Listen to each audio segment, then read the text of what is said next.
अस्सलाम वालेकुम प्यारे बच्चों, मैं हूँ आपकी आंटी। आज मैं आपके लाई हूँ नहायत अच्छी स्टोरी। किसी गांव में एक शिकारी रहता था। उसकी एक बीवी थी। शिकारी रोज़ाना पास वाले जंगल से परिंदे और जानवर शिकार करके लाता और बाज़ार में बेच देता। मगर उसकी बीवी को ये काम उसका पसंद ना था। रोज़ाना वो उससे लड़ती कि मासूम परिंदों और जानवरों का शिकार करते ये मुझे जुल्म पसंद नहीं। मगर शिकारी रोज़ाना उसे समझा बुझा कर चला जाता कि ये मेरा कारोबार है, मेरी रोटी रोज़ी चल रही है। 2-3 दिन गुजर गए मगर उसको कोई परिंदा ना और जानवर जंगल में नज़र ना आया और वो जंगल में चल चल कर थक गया और एक दरख्त के नीचे थक कर सो गया। अचानक उसे किसी औरत के बोलने की आवाज़ आई। वो घबरा कर उठा, इधर उधर देखने लगा। उसे दरख्त के ऊपर से ये आवाज़ आ रही थी। जब उसने देखा कि एक बहुत बड़ा परिंदा दरख्त पर बैठा है और बड़े अजीबो गरीब किस्म का परिंदा था और अपने घोंसले में एक बहुत बड़ा अंडे से बातें कर रहा है। उसकी आवाज़ बिल्कुल किसी औरत की तरह थी। शाबाश मेरे बेटे, तुमने मुझे इस कैद से निजात दिलानी है और तुम मुझे दोबारा इस दुनिया में वापस लेकर आओगे और मुझे इस अजाब से बाहर निकालोगे।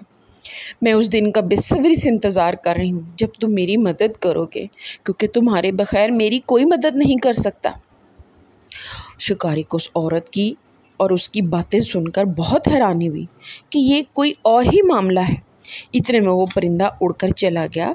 शिकारी आहिस्ता आहिस्ता दरख्त पर चढ़कर उस अजीबो गरीब अंडे को देखने लगा जो इंतहाई अजीब था। वो कोई आम अंडा ना था बल्कि बहुत खूबसूरत एक गोल्डन रंग का बहुत बड़ा अंडा था जिसमें अजीब सी नीले रंग की रोशनी निकल रही थी। उसने वो अंडा एहतियात से अपने बैग में डाला और घर आ गया। जब उसने अपनी बीवी को ये बात बताई तो उसको बिल्कुल यकीन ना आया, मगर जब उसने अंडे को देखा तो बोली, ये कोई आम अंडा नहीं बल्कि कोई जादुई अंडा लगता है। तुम इस अंडे को वहीं छोड़ आओ, हम किसी मुश्किल में ना फंस जाएं। मगर शिकारी बोला, भली मानस, अब तो रात हो चुकी है, मैं सुबह इसको बाज़ार में बेच आऊँगा और इससे जो पैसे मिलेंगे मैं उससे कोई ना कोई घर का सौदा ले आऊँगा। नहीं नहीं, तुम इसको मत बेचो, इसकी माँ बहुत परेशान होगी, इसकी बीवी बोली। मगर शिकारी ना माना।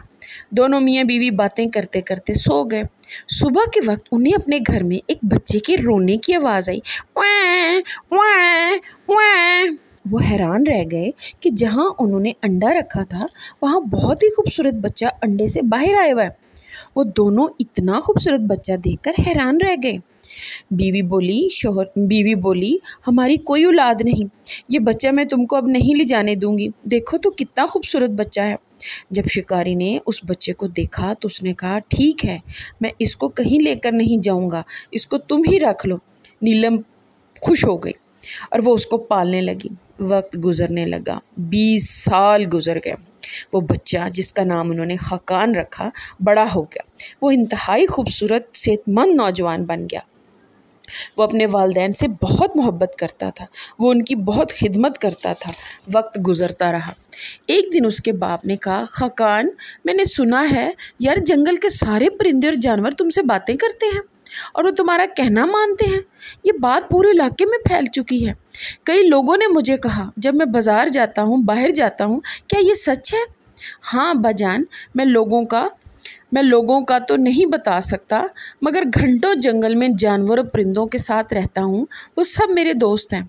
वो मेरी बात समझते हैं और मुझे उनकी बातें समझ आती हैं। वो मुझे कुछ नहीं कहते और वो सारे मेरे दोस्त हैं।